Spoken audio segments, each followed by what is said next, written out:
Вовой.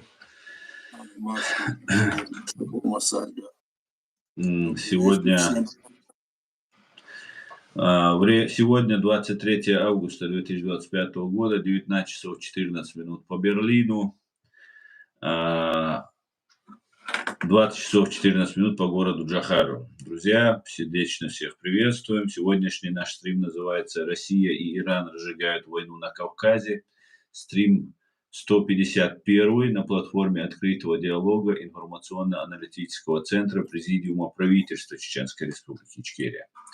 Стрим у нас вещает на официальной странице Президиума правительства в Telegram и на YouTube-канале Reality, и на канале в TikTok Асан Арцур. Друзья, всех приветствую. И Аят, как обычно, передаю тебе сразу слово.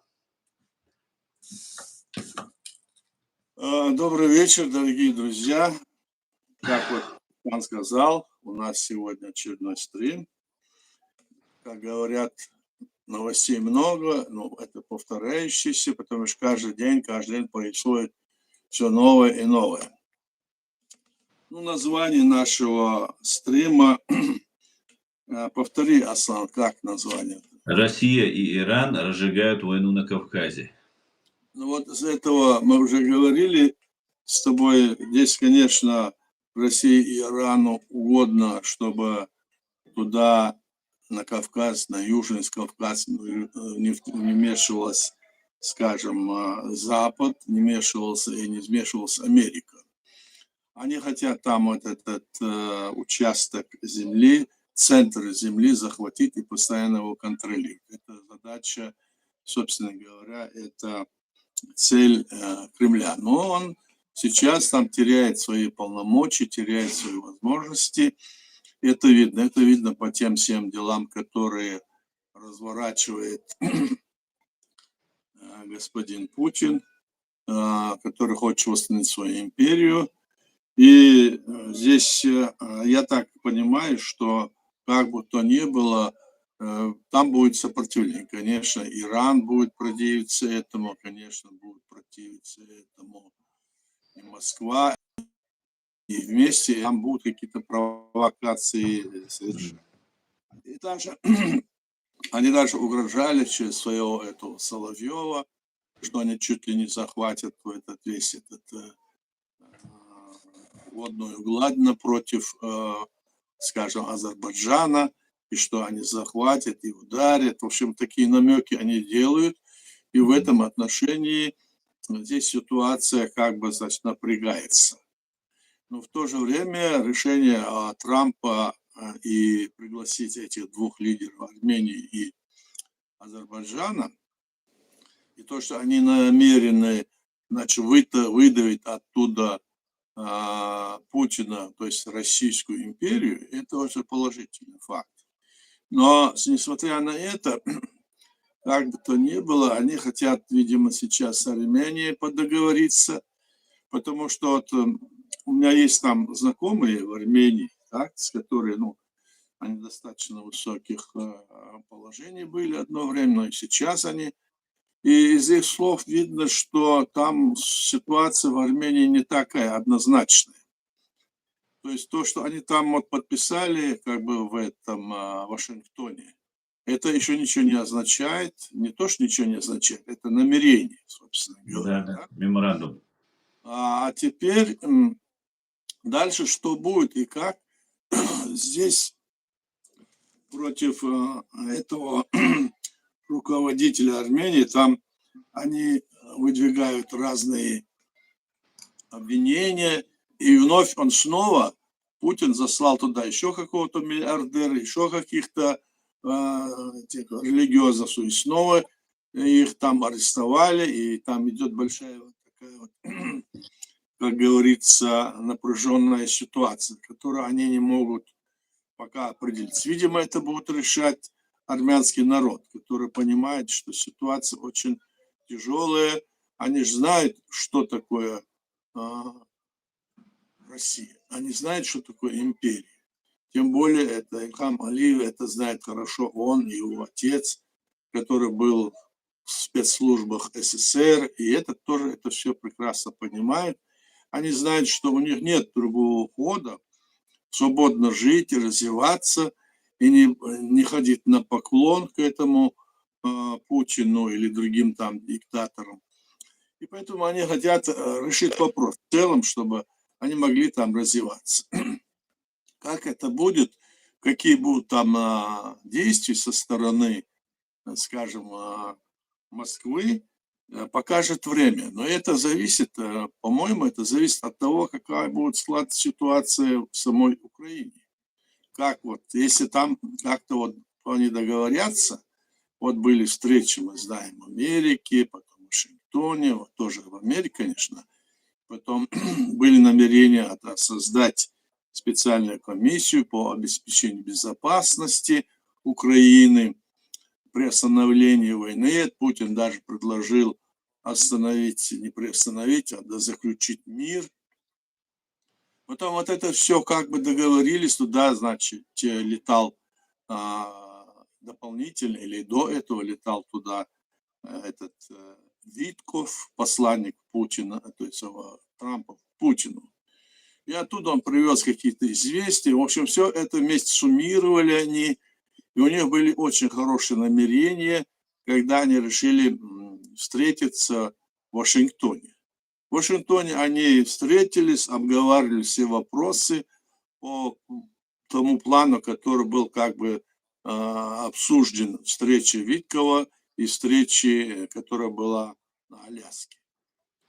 Выяснилось, что потом в конечном итоге кто-то там сообщил, что на самом-то деле этот вопрос, который там рассматривается, да, что он не имеет под собой никакой силы. Якобы шли разговоры о том, что вот Путин согласен, чтобы было, значит, обеспечение безопасности Украины, и после этого они все как бы намеревались сюда вести свои войска, европейцы. Ну, не все, но даже Трамп там заявил, что да, мы собираемся, ну, хорошо, мы тоже будем вводить, потом сказал, нет, я просто буду давать там все, что нужно для разведку и то, все такое. В общем, они были так воодушевлены там. В итоге вот это все воодушевление, все это, конечно, естественно, услышали, потому что у них же тоже там так, свои уши и глаза. И тут же сообщили им, что то, что говорит этот Витков, и это, все это не то. А здесь до этого еще вперед Трамп уже там, как говорят, заявил, что это Путин идет мне навстречу лично мне, потому что он понимает и все такое. А здесь вот такой вот удар. Как не было? Нет, не было. Это были просто разговоры, никаких вот соглашений в этом направлении не было. Потом, когда этот вопрос там подняли, оказывается, насколько это потом становится как бы известно все, тогда Трамп берет с собой вместе вице-президента и Марко Рубио, этого помощника и, скажем, госсекретаря, министра иностранных дел. И они уходят в другую комнату, звонят этому Путину. Я просто хочу вот то, что я слышал, вам рассказать. Ну, звонят ему и как, что, как, то, все говорят. Мы это все. И Трамп ему предлагает, это голосовой там открыто был, говорят. И Трамп ему предлагает, что надо встретиться там трое. Я, ты, мол, и Зеленский. Тот говорит, да зачем нам втроем встречаться? Потому что давай мы встретимся с Зеленским, а потом после этого уже решим, что дальше делать. Этот возвращается и с таким намерением здесь дает он как бы, значит, указания, давайте это все там, мол, типа слухи, наверное.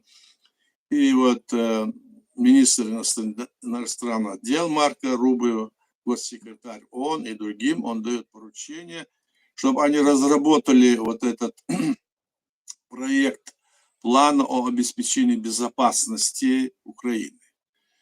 Этот план, он состоял примерно, обговорен был так, что, значит, они садятся, договариваются о тех, скажем, деталях, что они будут передавать, в смысле, и что будет Россия отдавать, на уступки друг другу пойти. Там речь, как я понимаю, не шла о Крыме, о восточных территориях, не шла, только шла речь, это мы не знаем, я даже сейчас могу только предполагать, из разговора, которые я не мог понять, потому что неясно все было сказано. Собственно говоря, одни говорят, что вот это вообще не предполагалось и такое. И они вот этот план как бы начали все это разрабатывать, и все это говорили.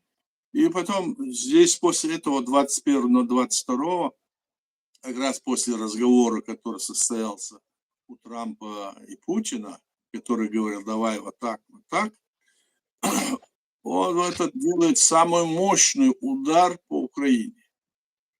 Он стреляет по тем местам, убивает людей, в общем, делает то, что до этого недели-две вообще не делал. Очень самое большое дрона количество, там ракеты посылает.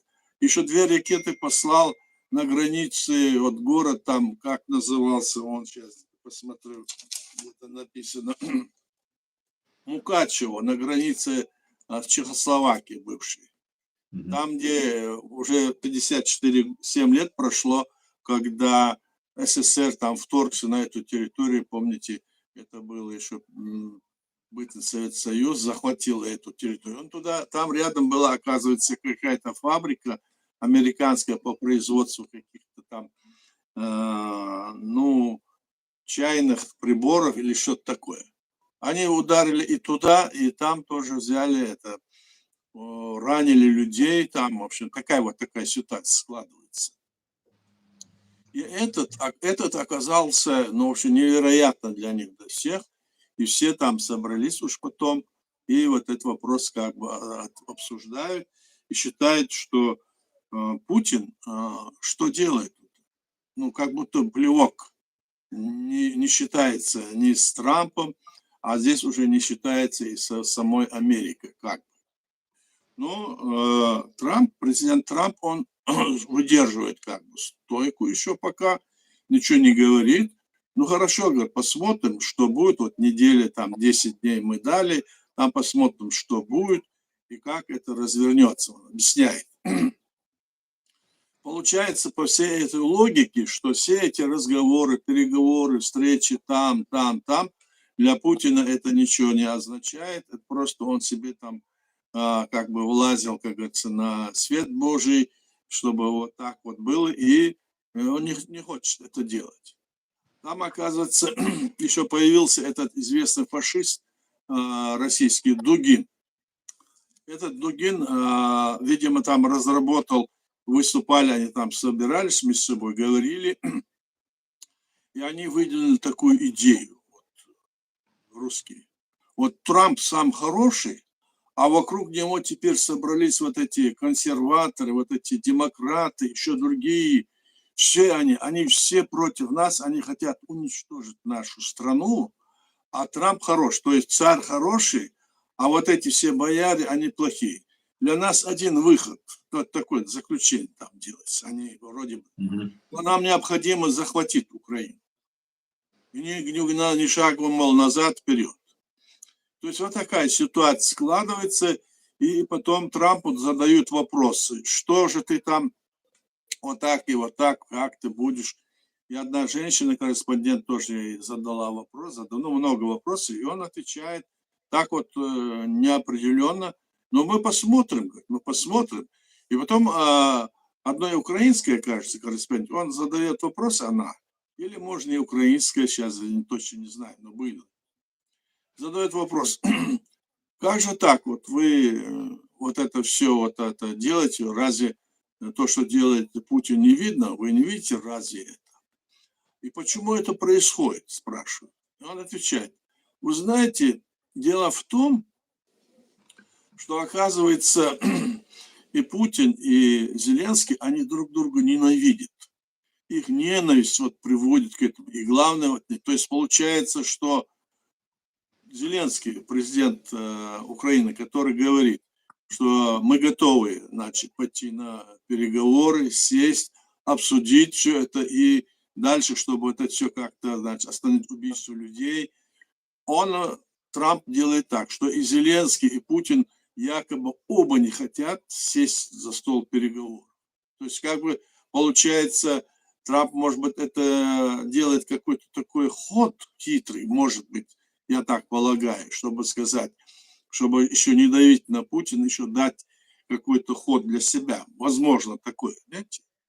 И здесь вот он его пытается, но не всем сразу с плеча не рубить, как мне кажется.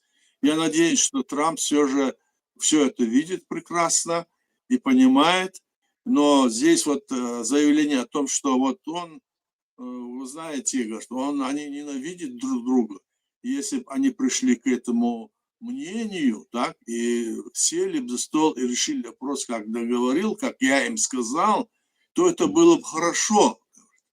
Но если они не договорятся, он заявление сделал, говорят, вот, там двое даже мне говорили, там, про двух блога я слышал. Тогда мы этот вопрос оставим, это не наша война, пусть они сами разбираются. Вот такая ситуация как бы складывается. Но с одной стороны, что это означает? Это означает то, что здесь получается, что вот предполагалось, что Украина будет сдавать эти территории в какой-то степени, так? Там вот эти восточные территории, Крым как будто отдавать, хотя об этом не говорилось, правильно надо сказать, не говорилось, но как бы вот эти разговоры шли подковерные, так? Что-то там вот обсуждалось. Теперь ясно четко, что этого не может быть. А другое дело, что это и не могло быть, потому что если бы на этих условиях, вот то, что они говорили, если эта ситуация вот так вот развернулась бы, да, то получилось бы в конечном итоге, что это все было бы с точки зрения международного права незаконно.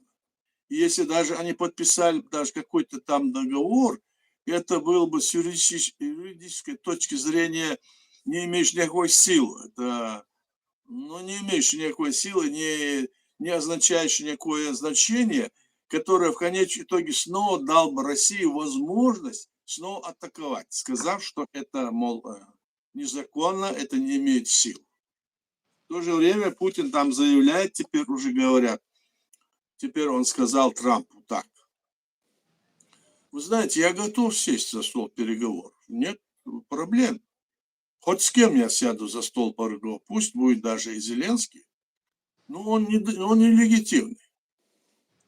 А как это нелегитимно? Нелегитимно он, ему говорит. Нет, он нелегитимно, он там приводит какие-то примеры, что вот там у них в законе сказано это, а потом здесь Рада должна вот это принять какой-то, а нельзя, хотя написано, что в военное время никто не может не иметь права проводить выборы, продлеваются выборы автоматически. Нет, он говорит, нелегитимно, и он не может подписать тот договор или ту бумагу, которую мы выработаем. Какой смысл им садиться? Вот такие хитрости выставляет Путин Украине и вообще всей этой ситуации. Я это помню хорошо, потому что они делали это с нами много раз, десятки раз, там разные были те документы, какие-то, каждое написанное, скажем, слово, запятая, оно как бы, значит, идет счет. Поэтому здесь такие вот вещи. Я раньше об этом тоже говорил, что с ними надо очень в этом вопросе быть четкими и знать. Они же в этом деле, они даже вот сейчас в Америке вот себя так ведут. Ну, в целом вот такая ситуация. И в связи с этим встает вопрос о том, что мы сейчас вот славно подняли вопрос, что Россия и Иран там, что не хотят Кавказ, чтобы там вошли европейские, американские, там, зеленогородский коридор, еще такое, что там будет чуть ли не война, угроза этого Соловьева. Вероятнее всего, в этих условиях, если у Путина хватит, скажем, глупости еще там развязать войну, когда вот здесь вот открыто ясно, что этот договор, который сейчас они договорились, практически он положил этот Путин крест, и собираются они Украину захватить. Они говорят, что мы ее захватим. Ну, по-разному этим информациям. Мы Украину захватить, иначе все остальное, мол, это идет не в ту сторону. Ну, вот так вот, Аслан, давай теперь дальше вопросы, ответы. Сейчас я тут пытаюсь Мгм. троллей обрезать. Ну, много сейчас новых подписчиков, поэтому то убирают, то Так, выставляю ограничения для троллей. ну, Здесь вот вопрос был от человека с ником Ру. мгм. Если Россия вступит в конфликт с тем же Алжиром или с Россией, Макрон останется у власти без срока? Такой вопрос. Дело в том, что если он вступит в войну, если на территории, скажем, Франции будет военное положение, Да. или на любой территории, они могут это сделать, да. Это как написано в Конституции. Потому что по логике вещей, как во время, когда идет война, как можно проводить выборы. Вот как у Да-да. нас в 94 году шла война, они, значит, подкупили некоторых там деятелей из парламента нашего еще, и они поехали туда, в Москву, с ними, с Путиным раздоговаривались, все что-то говорили. Потом они, вот эта полумиллионная вот эта своя армия, все участвовали в выборах и выбирали как будто Кадырова старшего. Это же незаконно, это же не имеет никакой силы. Это раз. А во-вторых, никто в мире не признал эти проведенные выборы тогда, которые они провели в Чечне, Чеченской республике, Ичкерия. Правда, они из арабских стран какого-то там мулу или шейха привезли, и он там сидел. Все это нормально, все это по международному праву, это демократично. Это было вообще смешно, вот так. Как вот можно, идет война, и как вот люди разбросаны по всем. Это кто? Это ситуация проведения выборов, это ситуация, которая, ну, как сказать, на пользу агрессору. Поэтому эти выборы не проводятся. Фактически здесь продолжается ситуация. Нужно решить. У нас есть даже специальный закон, принятый в 1994 году, где сказано, что на территории нашей республики, Чеченской республики Ичкерия, власть, которая сегодня избрана, ну, имеется в виду сегодня действующая ныне власть, сохраняет свои полномочия до изгнания оккупанта с ее всей территории или части территории, даже если на части территории. До этого времени вся власть имеет свои полномочия и действует. Так вот принят у нас специальный закон, если это, считай, на основе нашей Конституции сделано. Так что здесь вот такой вопрос, вот отвечая ему, говорю. Вот идет война, как можно во время войны выборы проводить? Если кто-то погиб, допустим, следующий, который стоит там, он уже исполняет обязанности этого лидера. Но сегодня же никто из лидеров там не погиб или нет этого, они будут продолжать, как у нас там, вот погиб первый президент, все, значит, вице-президент стал президентом, а с ним, который был вице-президент, этот погиб, его вице-президент стал. То есть у нас они так 5 президентов, 4-5 президентов, то они убили. Бывшего последнего, который сам отстранился, этого Умарова тоже они убили, хотя он уже сложил свои полномочия. Сложить открыть не сложил, но он там вот ушел. То есть здесь ситуация такая. Мы должны это знать и понимать, и мы должны понимать, что в этой ситуации, которую сейчас предлагает Путин, к примеру, я хочу сказать, да, все дело свернулось к тому, о чем мы говорили всегда раньше. Что дело, которое они сейчас хотели выдать за, ну, скажем, за нормальное, что это логично, что это можно сделать, в конечном итоге оно оказалось юридически ничтожно, так скажем, юридически ничтожно. То есть, если бы они это и сделали бы сейчас, вот, если то, что они говорили, в Лондоне, то есть не в Лондоне, в Вашингтоне, на Аляске, везде, ну, все эти встречи, все, и сделали, то это юридически не имело бы никакой силы и давало право России снова напасть. С точки зрения международного права, с точки зрения юридической, это давало. Тогда рухнул бы, как говорится, весь этот пласт всех принципов международного права, ООН, все рухнуло. И для нас, для чеченского и для всех остальных народов, которые сегодня в рамках этого международного права действуют, для них это хорошо, потому что Россия здесь бы как бы была бы готова все это дело, значит, обвалить и снова пойти на ударом снова на Украину, на другие территории. Вот о чем речь. Слава. Аят, вот была ситуация, когда при президенте Байдене Путин практически умолял на каждом удобном своем интервью, он говорил, что нужно разговаривать и так далее. Потом пришел Трамп и начал как бы по-другому вести свою политику. И как вы считаете, вот то, что вот изменение вот в этой ситуации, оно чем может объясняться? Почему Трамп вот столько, можно сказать, было козырей, если исходить из терминологии Трампа, было столько козырей, столько карт на руках было, а потом резко вот такой вот перепад. Неужели это просто такой большой специалист по сделкам мог просто так сбросить все карты? А вот ты имеешь в виду специалист. Трамп. Нет, Трамп, который... Я здесь, знаешь, что думаю? Я думаю, что Трамп очень тонкую игру ведет. И пусть, дай бог, чтобы так и было.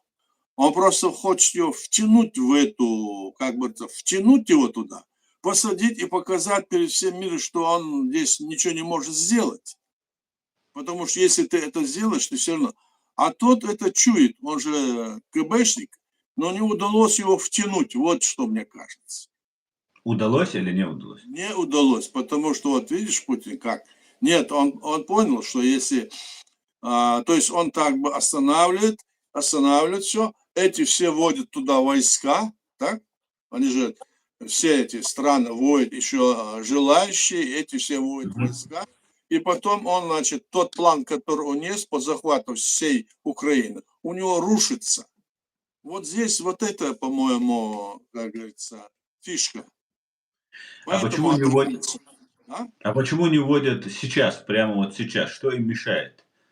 Сейчас они не вводят, потому что они говорят, что надо, чтобы там мирный ход был. Они могли бы вести, потому что те вводили этих корейцев же.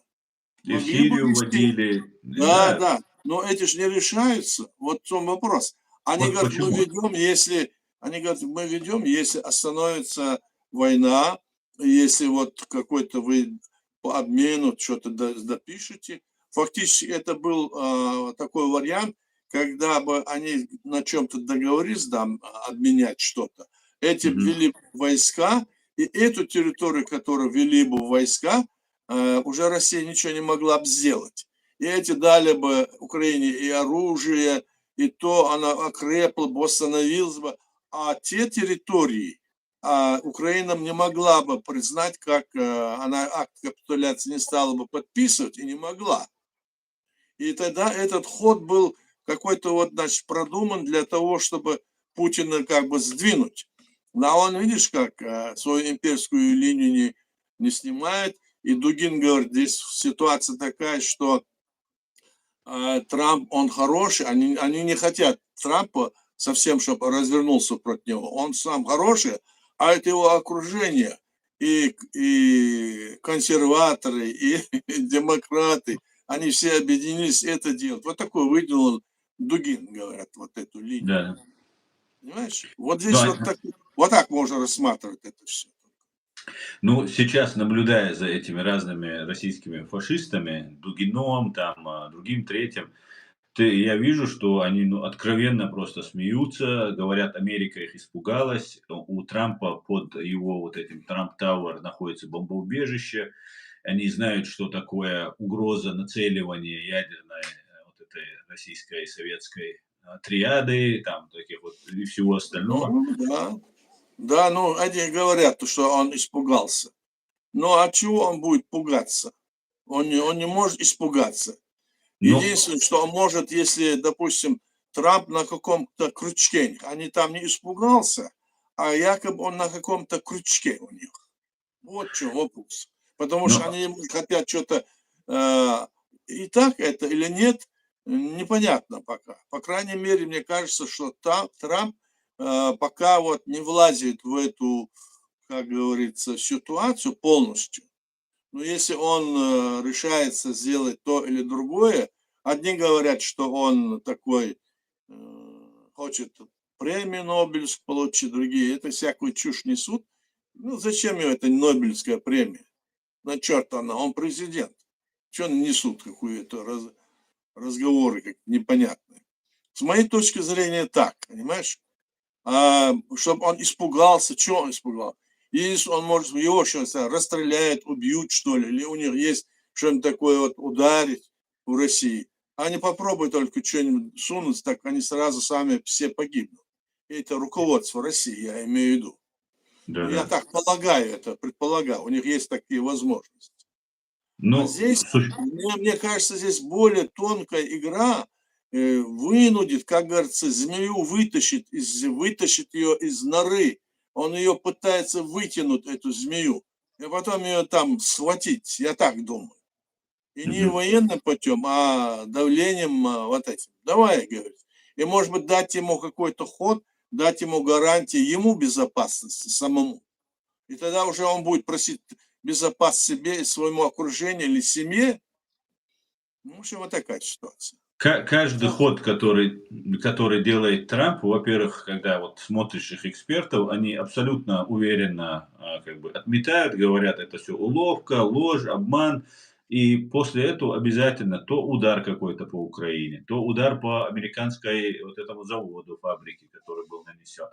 Но выставляет, Трамп делает каждый Да, раз шаги, которые нарушают и международное право, и принципы американские, за но которые мы он уважаем. нарушает, ты говоришь, Аслан, смотри, он говорит, нарушает, а он только говорит, он говорит.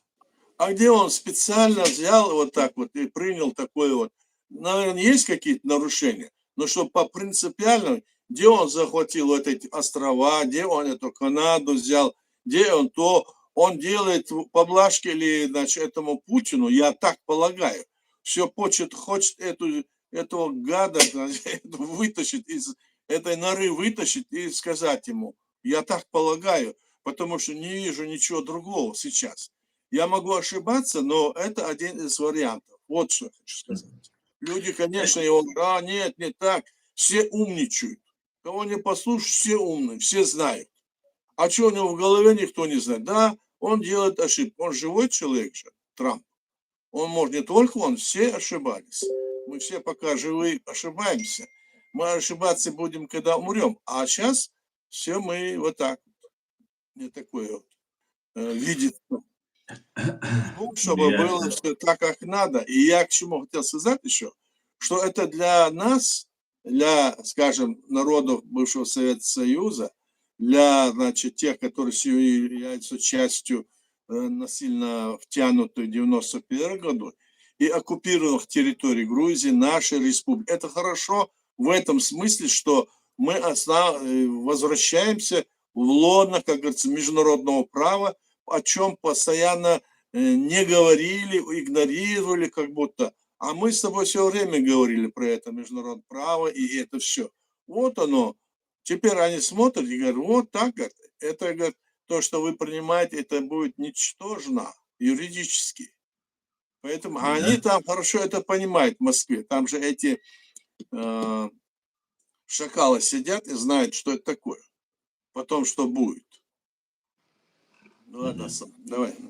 Кто там еще есть у нас? Хорошо, хорошо, спасибо. Может, они готовят, вот Рус спрашивает, может, они готовят мир к новому порядку?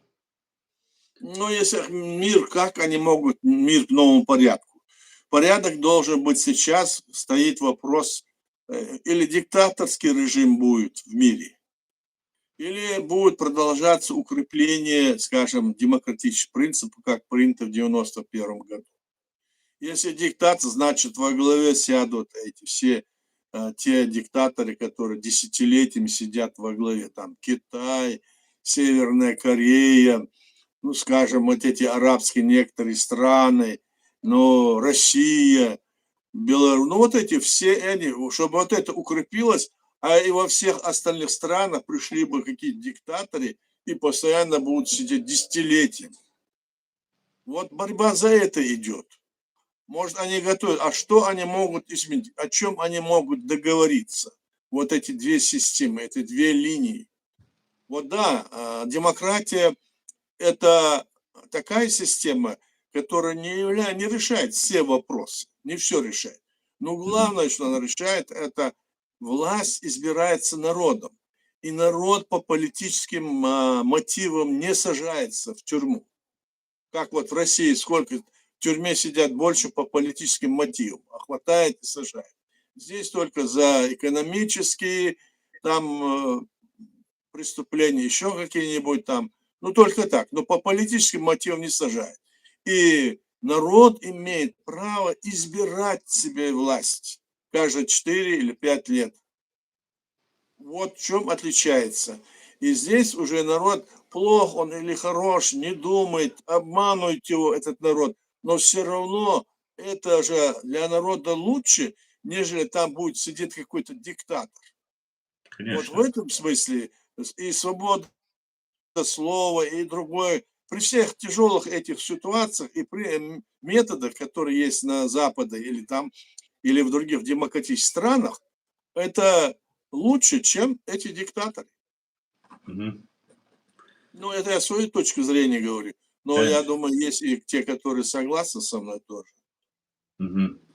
И у Сейчас нас в начали. Конституции, у нас в Конституции тоже написано, что мы создали тогда, у нас что, суверенное и независимое демократическое правовое государство. Вот что у нас. Мгм. Понимаешь? Сейчас начали обсуждать, ну, такие вбросы идут, видимо, прощупывают почву, обсуждать то, что Россия не против, чтобы туда ввели китайские войска. Как бы со стороны Украины инициатива вводить европейские войска, а с той стороны китайские. Может ли так получиться, что они договорятся, что будут совместно китайские и европейские войска там находиться? Ты имеешь в виду в защиту Украины китайской вместе, да? Ну, между, не как, как нейтральные миротворческие войска, между Как будут стоять. миротворчески в Украину вести. Да. Ну, это они как договорятся, это значит, Китай будет как бы против и России становится. И Ну, как потом будто. Китай-то ему сейчас невыгодно войну начинать. Он по экономически, по развитию, вот эту все, вот он за счет этого он возвысился, а не за счет войны. Потом у него столько населения, 1,5 миллиарда, их всех надо кормить или всех потом. Ну, в Мгм. общем, там ситуация такая. Не знаю. Да, это я слышал тоже. Возможно, возможно, но пусть они договорятся. Я даже слышу, что Китай даже уже против Путина выступает там, какие-то решения принимает. Но это можно, фейк может быть всякий, здесь много же разного рода вбросов, поэтому я не совсем обращаю на это внимание, пока Мгм. не увижу официально что-то. Тут Рут задает вопрос, продолжая серию своих вопросов. Аят, разве сильная и большая Украина выгодна Европе, если Украина вступила бы в Евросоюз? Польше невыгодно, Германии совсем невыгодно, а Франции абсолютно невыгодно. Вопросительный знак. Но Как? здесь вопрос вот в чем, что европейские страны, ЕС, вот, вы же никогда не видели, чтобы европейские страны после Второго мира между собой воевали, хотя раньше они воевали. Мгм. А почему? Потому что у них экономически взаимосвязано все. У них даже общая валюта, там это. То есть воевать им на поле боя нет необходимости. И с Мгм. Америкой не воюют, и с Канадой не воюют. То есть эти страны, потому что они экономически проникли друг в друга. Понимаете? Вот поэтому, если будет Украина самая большая по территории, и она будет экономически крепкая, это наоборот лучше для Европы. Мгм. Потому лучше, потом будет еще одна территория, которая на этих принципах будет, и экономические там все условия есть для того, чтобы она вносила, как говорится, свой вклад в развитие этих стран тоже и сама будет развиваться. Мгм. Вот здесь вот этот вопрос такой. Ясно. Вот Иса Ахмадов пишет вопрос, задает вопрос. Украина и Европа в состоянии обойтись без лжи и демагогии Трампа? Ну, вот этот вопрос надо ему задать. В смысле, я имею в виду задать самому Трампу. А состояние или этим людям задать вопрос, как это, в состоянии или нет. Без этого нет в мире, как человек, кто появился во время, есть какие-то недоговор, обманы или умалчивание. Это уже моральная сторона, это религиозно-моральная сторона, это вопрос, который ты задаешь Мгм. сам. Поэтому здесь, как это так сейчас сказать, конечно, эту сторону они не рассматривают. Они рассматривают сторону, которая принесет пользу поставленной задаче. А сейчас задача остановить агрессор, остановить этого дьявола, который несется на всем своем пути, сметает все, убивает людей, не считаясь. У нас же они что сделали? Убили столько людей. Посмотри, в ходе всего вот этого процесса про Чеченскую республику 0,01% они говорят. А ведь они начали войну против нашей республики. Это Россия Те же начала. лица, те же люди, да, Да, да, те же лица, те же формы, методы. те же Метод. деятели, все. А и даже они когда говорят, вот даже сидят украинские там деятели какие-то, что-то говорят, российские, я вообще умалчиваю. Вот они начинают. Вот они начали эту всю войну, вот с Грузией начали. Да, с Грузией они не начали, но до этого, ну, с 91 года они убивали наш народ, и мы 4 раз изгоняли эту российскую армию с нашей территории. И почему это так говорится? Где зарыта вот эта ненависть, которая есть к чеченскому народу? Мгм. Где? Мы должны об этом помнить, что где-то это Россия и другие какие-то есть вот эти вот. И на религиозной основе это, что ли? Потому что религия – это твое мировоззрение, и религия – это у нас везде, как везде во всех странах, свобода вероисповедания. А когда весь мир остановился и давал нас убивать, и давал еще деньги, миллиарды, решите там вопрос малой кровью, то, конечно, тогда получилось, что весь наш народ тогда уже начал обращаться к Богу, Всевышнему. Это и любой народ обратится. И Всевышний Конечно. просил помощи. Но это не значит, что мы фонарели или стали какими-то там фанатиками все. Мы Да-да. прекрасно понимаем ситуацию, наш народ все это понимает. И наш народ, который сегодня находится на территории Чечни, большинство, подавляющее большинство, все это прекрасно понимает. Да. Это, знаете, это когда человек умирает, там, обращается к Богу, ох, так он же еще и этот исламист. Да? И убивает, добивает ногами еще. Да, интересная, конечно, ситуация. Я вот здесь видел комментарий Эда, почему-то я его сейчас не могу найти. Ты писал комментарий? Скажи, пожалуйста, если ты тут есть, или мне показалось. Так, Иса Ахмадов спрашивает, повторяется провокация, дагестанская провокация, когда, напав на Ичкерию, русские обвинили виновными Ичкерию? Такой вопрос. Напав на кого он сказал? Русские, напав на Ичкерию, обвинили Ичкерию. Ну да, они, когда имеется в виду последняя вот эта агрессия, они Мгм. напали на нашу страну с 17 июля 99 года, ввели свои войска, а затем начали расширяться, бить и все продвигаться вглубь. И в это время этот Басаев со своим отрядом пошел в Дагестан, село Чебанмахи. Мгм. И Кабан-Махи, там еще как-то назывались эти села, туда. Потому что там они создали сами этот религиозный анклав. Туда приезжал Степашин еще до этого, раньше, в сентябре 98 года. И там всех похлопал, целый карнавал или целый караван разных вещей ему привозил туда, одежду, медицинское, и потом в Дагестане специально приняли какое-то там решение, что этот анклав, он, мол, это, ну, как бы узаконивали его. И потом, когда вот началась эта война, они начали бомбить вот эти села, сами, русские. И там началась эта война, они начали бомбить. И тогда вот этих добровольцев наших пригласили туда, дагестанские там лидеры, так называемые, религиозные они были. Но эти пошли туда и оказались тоже в западне. Оказывается, пригласили, а там им западню подстроили. Наши там были несколько дней и вернулись назад оттуда, правда, это так. Но дело в том, что Басаев-то пошел туда 7 августа только, 6-7 августа. А эти же на нас напали и вели свои войска 16 июля. И теперь вот для этого этот обман был. Теперь на весь мир они кричали, что мы напали на Россию, на территорию. То есть здесь в этих делах надо быть очень прозорливым или иметь какой-то опыт, или ссылаться на опыт других. Вот что я имею в виду. Так это было, да. Да, извиняюсь. Немножко.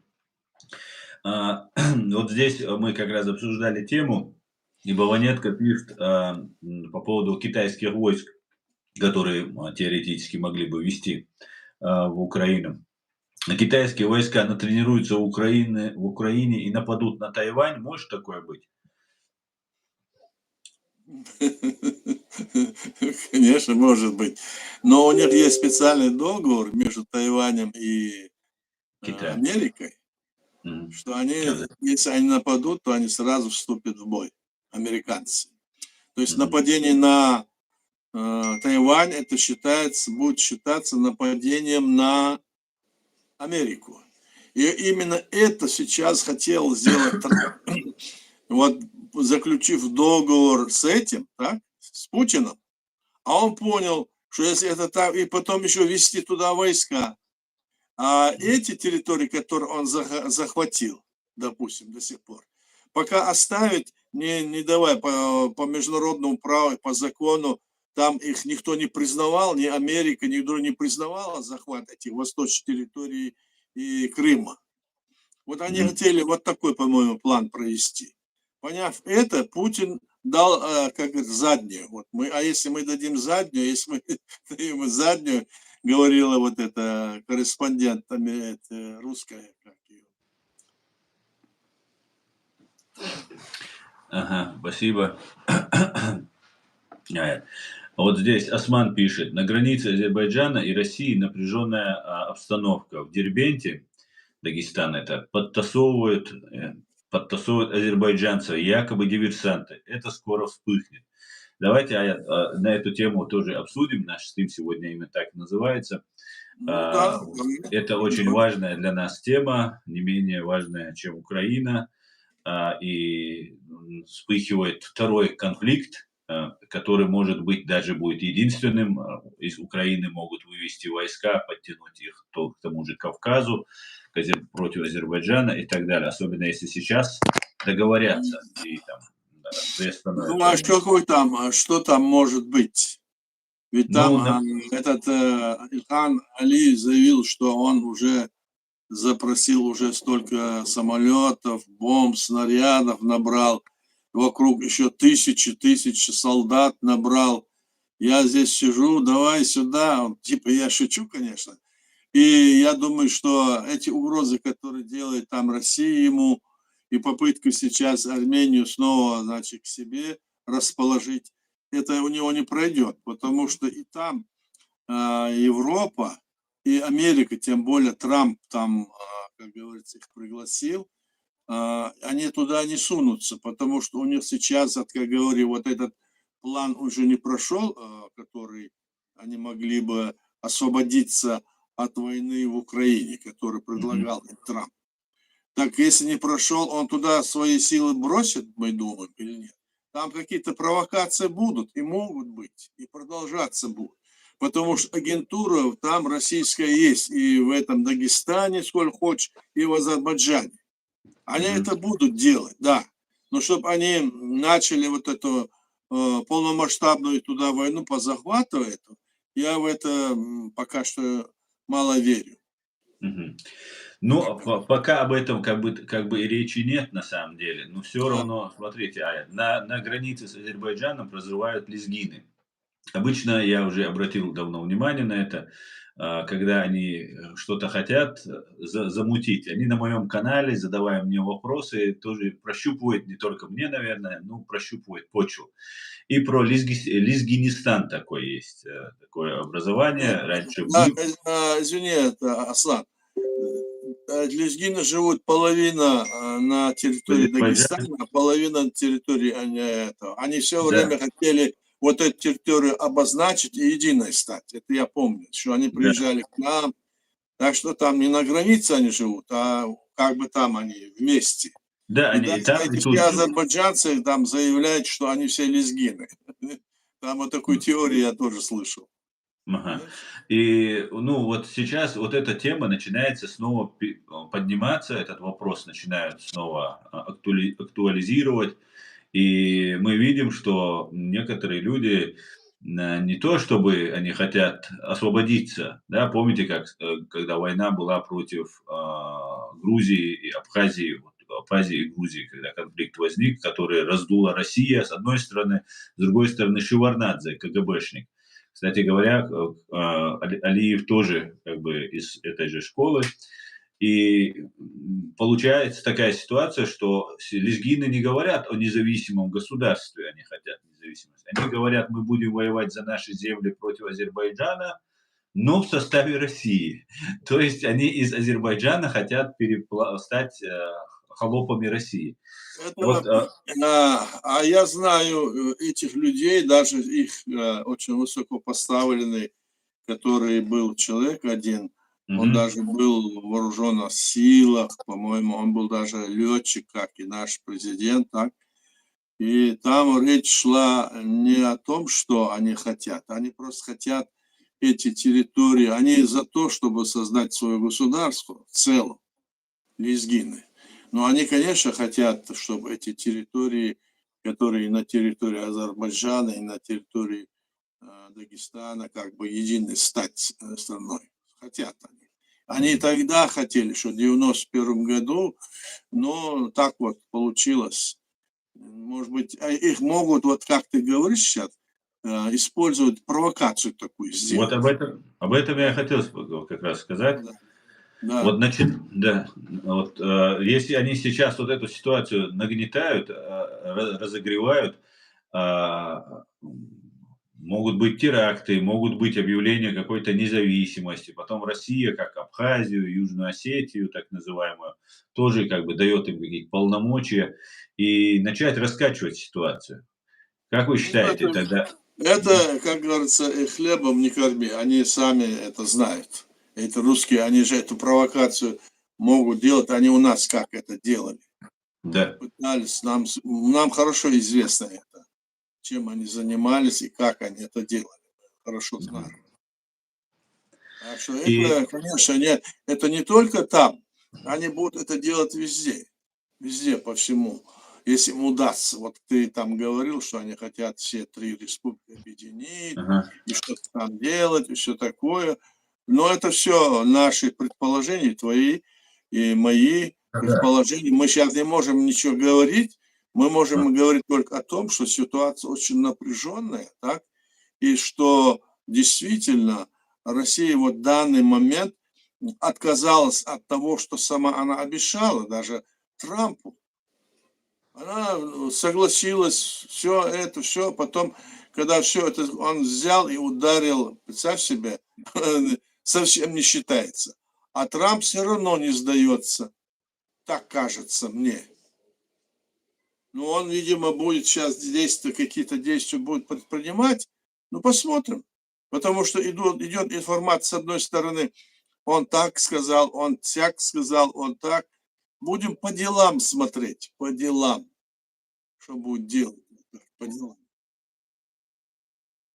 Ясно. Но вот, если смотреть по делам, то сейчас, как бы, у нас на территорию нашей страны вывозят разных функционеров, разных вербовщиков, разных пропагандистов, из сектора Газа. Миллионный народ, спровоцировав войну, напав на Израиль, там, вот как мы все помним, оставив их под бомбами, теперь их, вывозят, уже некоторые сообщают, что много у нас в городе Джагаре, бывшем Грозном, находятся лица восточной внешности, которые очень хорошо говорят, даже лучше, чем некоторые чеченцы, проживающие там, говорят на русском языке. И строят, массово начали строить, ну, может, 30, может, 40 таких домов, таких восьмиэтажных, и которые, ну, вот за все это время в таком количестве жилья мы так и не увидели. Там 4, по-моему, высотки они построили, 3 высотки, и все. И вот 20 лет они ничего не строили, 25 лет. А теперь, вот начали строить, такая какая-то ударными темпами идет строительство вот этих домов, и видно, что с плохим, отвратительным качеством, но все равно возводится жилье.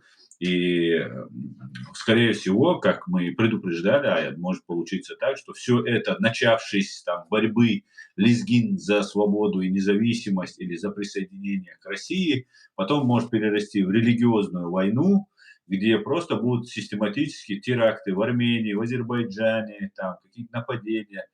Как вы считаете, возможно ли это? И если возможно, что нужно нам сейчас делать, чтобы попробовать избежать этого? Чтобы нас не втянули в это во всё против нашего братского азербайджанского народа. Ну, что здесь скажешь? Ясно, если они оттуда вот таких вот людей отправляют, и ясно, каких людей они оттуда будут брать. Это те люди и та линия, которую они проводили в пользу Кремля против нашего народа. Это Да, эти люди. Да. Значит, это агентура российская. да, Какая была агентура, была, ну так я предполагаю, возможно, а там да-да, уж видно будет, может, среди них и не все они, но раз их туда хотят расселить, то, видимо, какую-то там помощь оказывают и против, собственно говоря, в этом случае против Израиля вот это нацелено, так? Это нацелено и на то, чтобы, как ты говоришь, чтобы здесь создать какой-то очаг, там, религиозное противостояние, еще такое, и говорят, что это чеченцы. Вот как они мгм. с этим самолетом Да-да, взорвали, это, обстреляли самолет, сами вот русские там части, которые стоят, а хотели на весь чеченский народ ярлык навесить. Вот хорошо, Илхам Алиев, он понял, хорошо, что этот самолет улетел и в Казахстане сел, то бы и всё же вот это уже провокация уже тогда начиналась. Теперь они эту провокацию против азербайджанцев, ну тоже, что они там всех ловили, всех сажали, били. Мы же видели это. Да, это возможно, но я не думаю, что им удастся вот так вот, как в этом, как в Хамасе, там и вот такой вот очаг создать. Там они были сами одни, вот эти вот, так? А здесь им придется столкнуться с понятием, которое более понятливо, чем они думают. И вряд ли это получится у них, хотя провокации этим умеют делать сильно. Провокация, они используют все людей, которые должны, обязаны исполнить. Как говорил наш президент первый, они, вот эти люди, должны отрабатывать, потому что они на крючке. Вот это может быть. Но в то же время будем надеяться, что это не так надо, за ними надо следить, доследить. Да власть тамошняя, она же не будет следить. Она же как бы их дружественно принимает, этих людей. но она их спасает, по всей видимости, она их Я говорю, эвакуирует. поэтому это дружественный прием через Кремль. Так? Да-да. Да.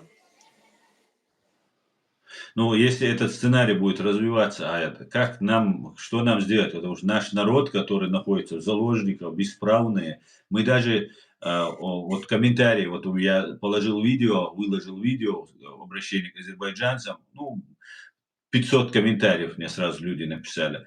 А наши люди не могут написать комментарии, потому что мы знаем, у нас хуже ситуация, чем в Северной Корее. Родственников пытают, если только просто заподозрят, что ты там написал комментарий и так далее. В этой тяжелейшей ситуации наши люди находятся и насильно отправляют на войну, если не пойдешь ты, отправляют брата, отца и Украину против Украины воевать. И вот эта ситуация, ну, она как бы очень, очень тревожная. Как вы считаете? Но я считаю, что мы можем сказать только одно. Вы должны сами этот вопрос решать.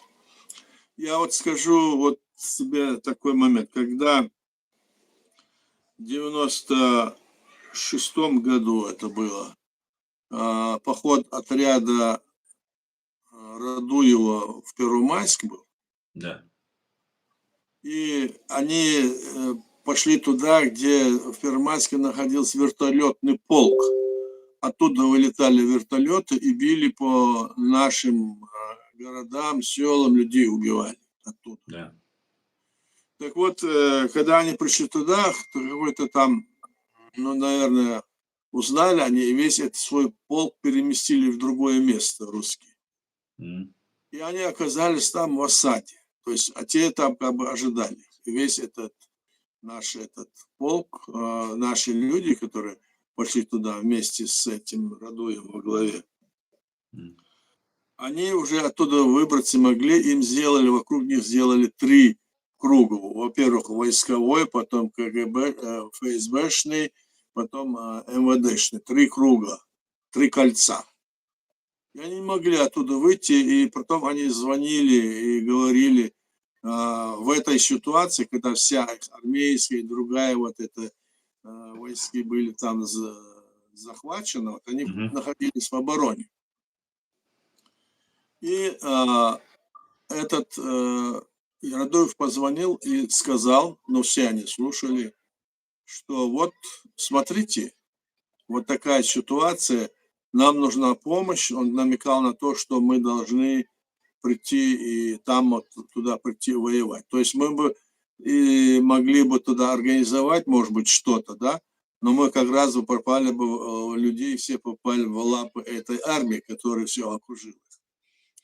И им Жагар Дудаев сказал, братья мои, мы, говорит, все равны перед Всевышним.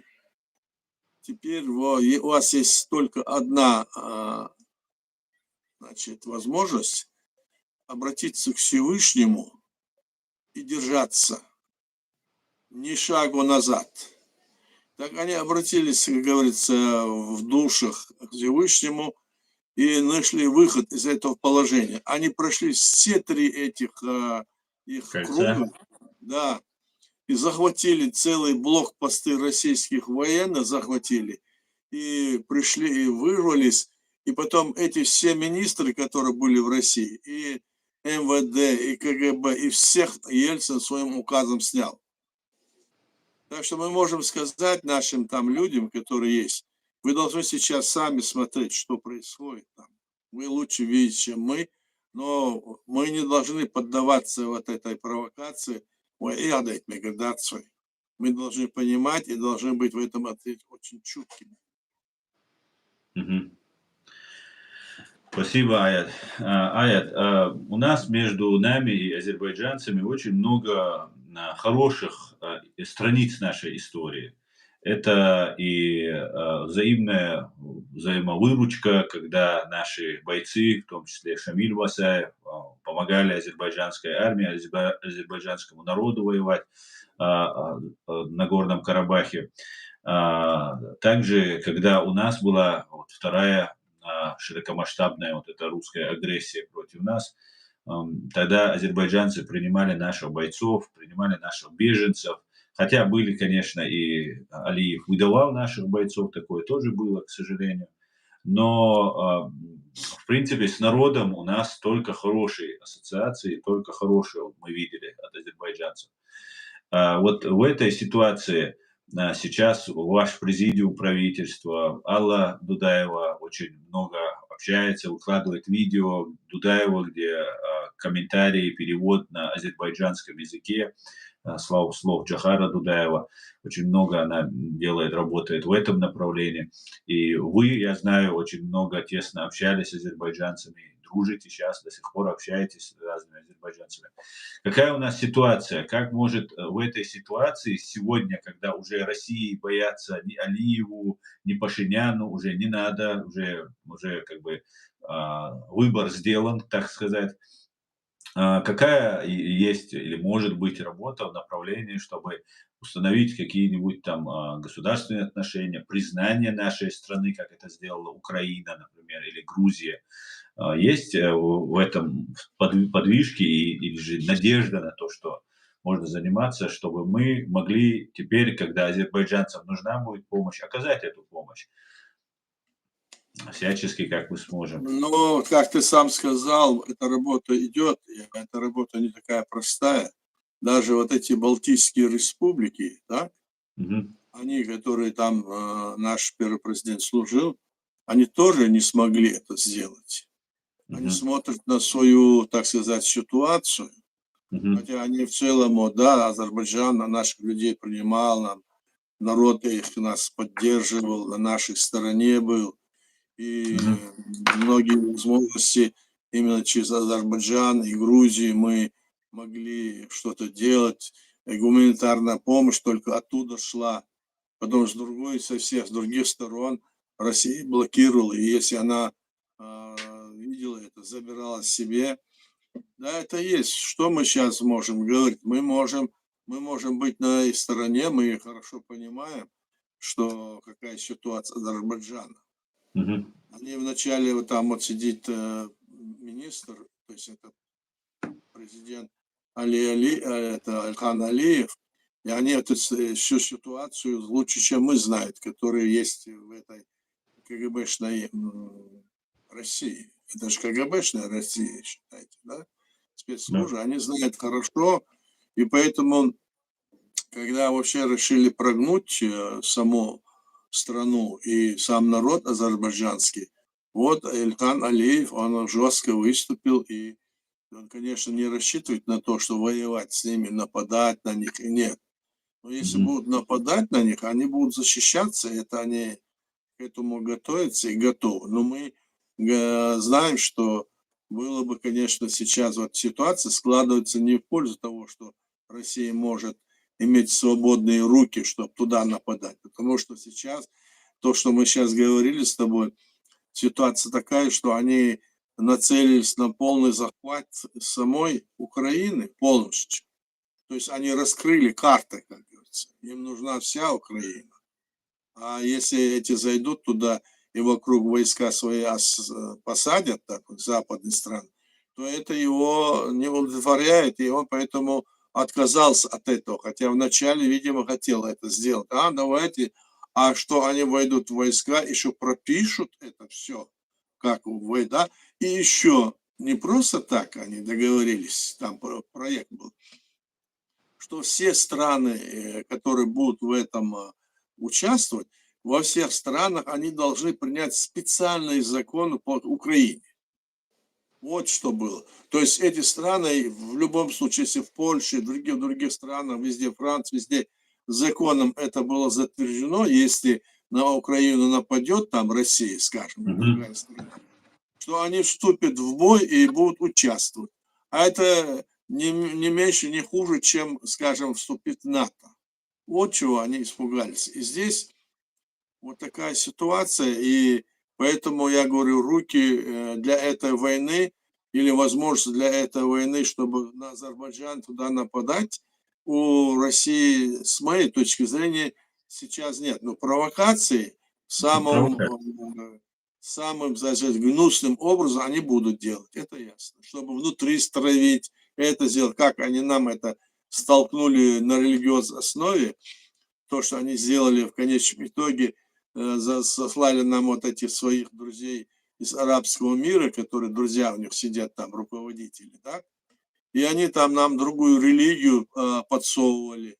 И люди, значит, как это, такая, сякая, старики тут начали, как, здесь мечеть, они здесь рядом строят, здесь мечеть здесь, если ты, мол, и все, которые наши предки, допустим, верили, мы знаем там сколько, 10-15 поколений своих людей.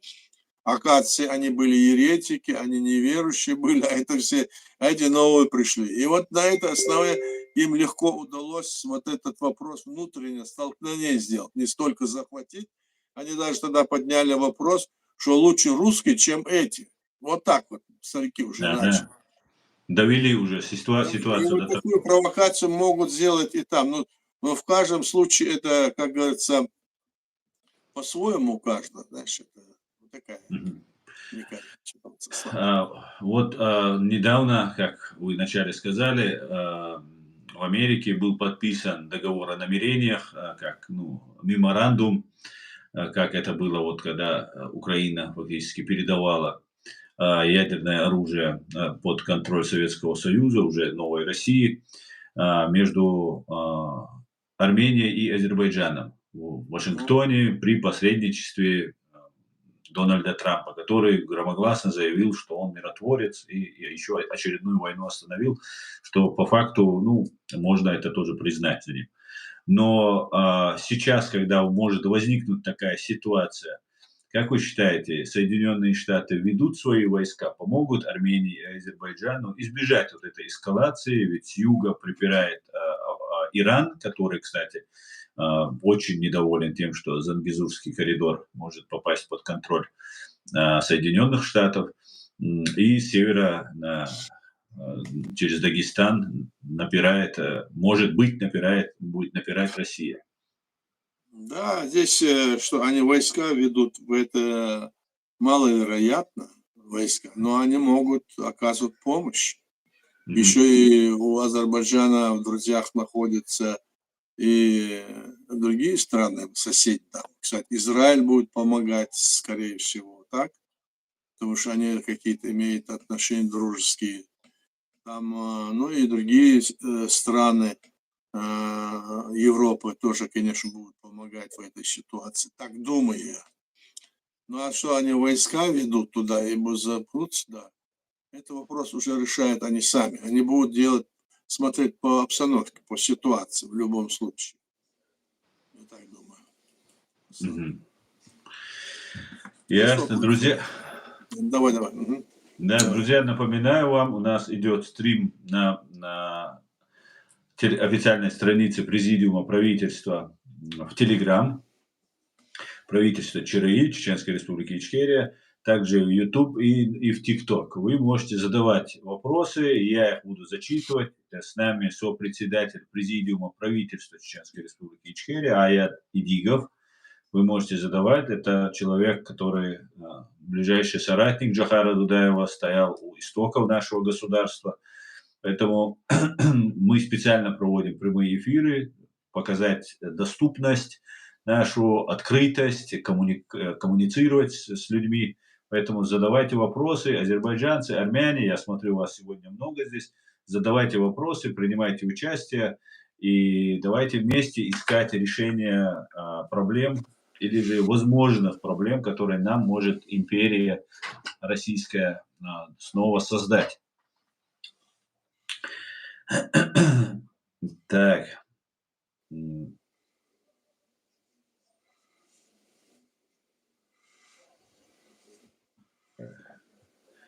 Вопросов пока не вижу.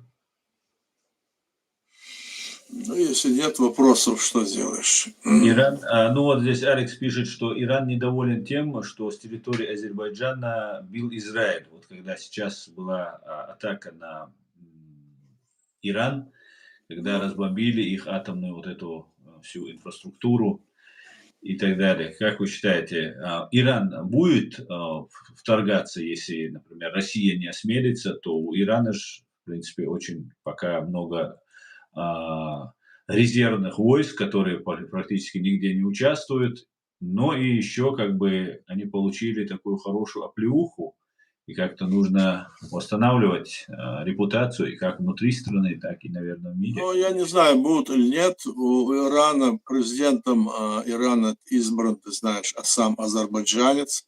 И там в Иране живет очень большая диаспора, если можно сказать, под 40 миллионов человек, 30-40 миллионов.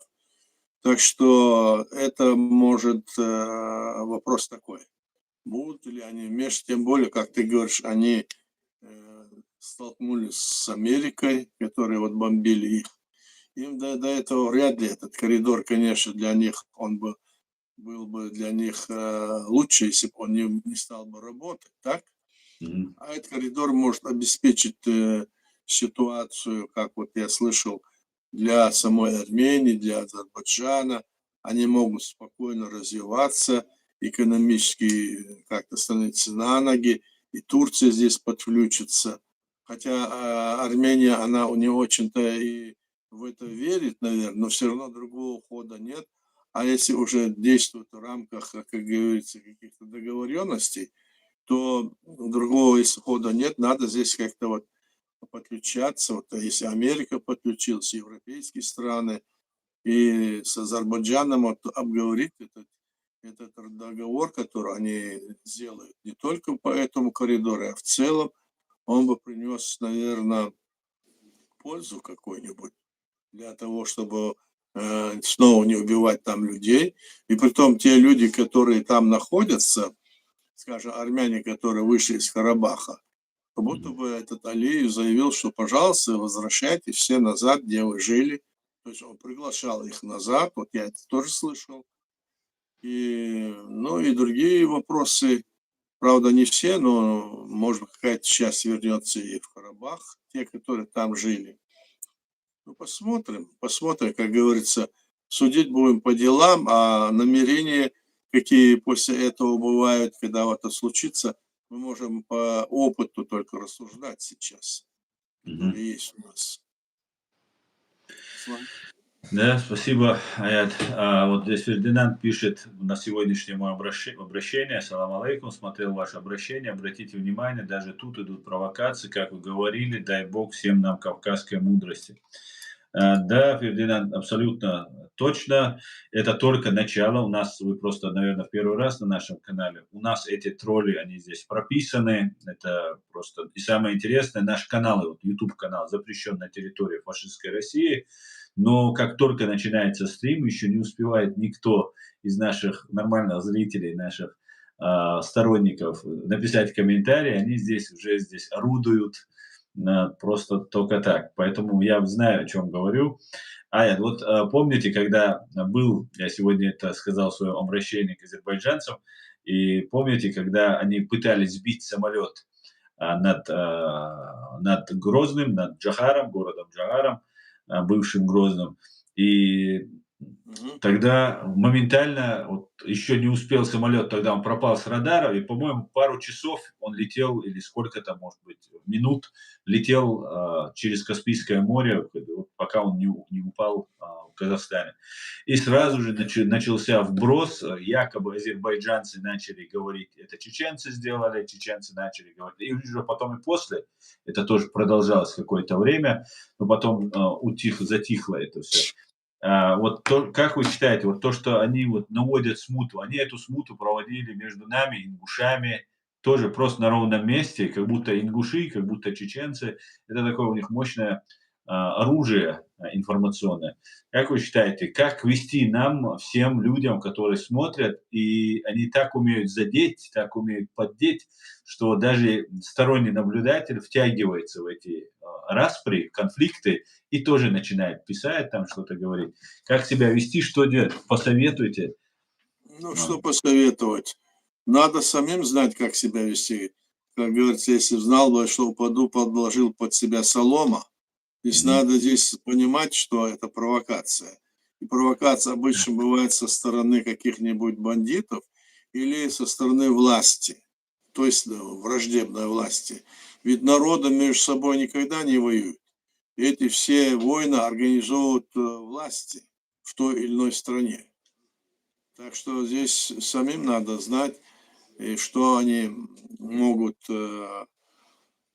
против этой, это много веков, много тысяч, как только человек появился, с тех пор вот эта вся провокация, это ложь, это, ну, все, что это есть. Поэтому в этом надо как-то разбираться. Я думаю, что это не воспримет всерьез большинство населения обоих сторон. Я так думаю. Мгм. Ну, будем надеяться, будем надеяться. Да. Наша задача предупреждать. Будем предупреждать, будем наблюдать, предупреждать. Так, что у нас в ТикТоке? Все сидят и молчат. Мгм. Здесь у нас собрались белорусские партизаны, которые смотрят и молчат. Белорусские? Но это такое есть выражение: молчишь, А, как белорусский партизан, попавший в плен. да-да. Ну, Так, тогда хорошо, хорошо. Ну, давай закончим тогда, Аслан, если вопросов нет. Мы, в принципе, все эти вопросы как будто обговорили. ну Так? да, в принципе, да. Давай Да. тогда. Спасибо всем. Спасибо вам большое. Было очень интересно, познавательно. Спасибо вам Да, большое. спасибо и вам, всем, кто нас слушает, нашим друзьям, всем спасибо. Аминь, аминь. Ну, адикюль, машаль. Всего хорошего. До свидания, друзья. Давай. Окей. Адик, далее.